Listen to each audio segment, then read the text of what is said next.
Τα ευρωπαϊκά ροδάκινα, βερίκοκα και κεράσια καλλιεργούνται με ιδιαίτερες καλλιεργητικές τεχνικές και με σεβασμό στην προστασία του περιβάλλοντος, ακολουθώντας τις αρχές της ιχνηλασιμότητας για την παραγωγή ασφαλών και πιστοποιημένων φρούτων. Αποτελούν κορυφαία διατροφική συνήθεια, διότι περιέχουν πολλές βιταμίνες και ιχνοστοιχεία, προσθέτοντας ένα συν στη διατροφή μας. Ευρωπαϊκά φρούτα, ασφαλή, υγιεινά και νόστιμα.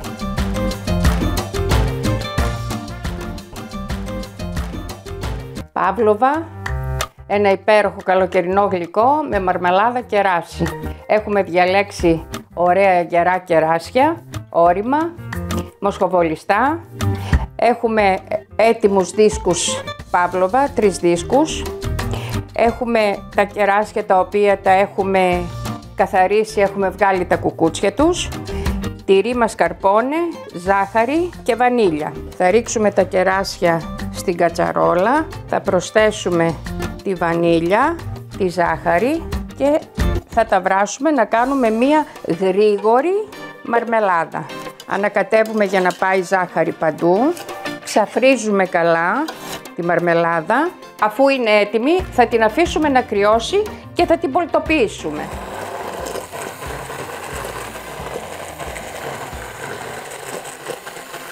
Η μαρμελάδα μας είναι έτοιμη.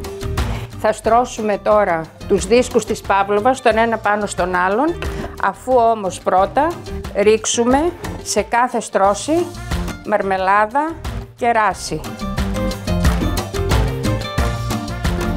Και άλλο δίσκο Παύλοβα.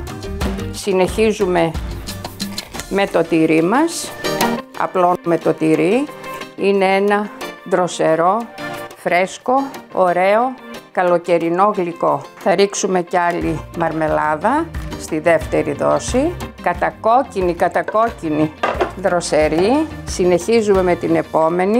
Στρώνουμε πάλι. Ωραία το τυρί μας. Μπορούμε να χρησιμοποιήσουμε ό,τι είδος τυριού θέλουμε, αρκεί να είναι μαλακό τυρί. Έχουμε και μερικά κομματάκια.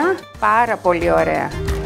Διακοσμούμε εδώ με ωραία κερασάκια, τα οποία τα έχουμε πλένει καλά.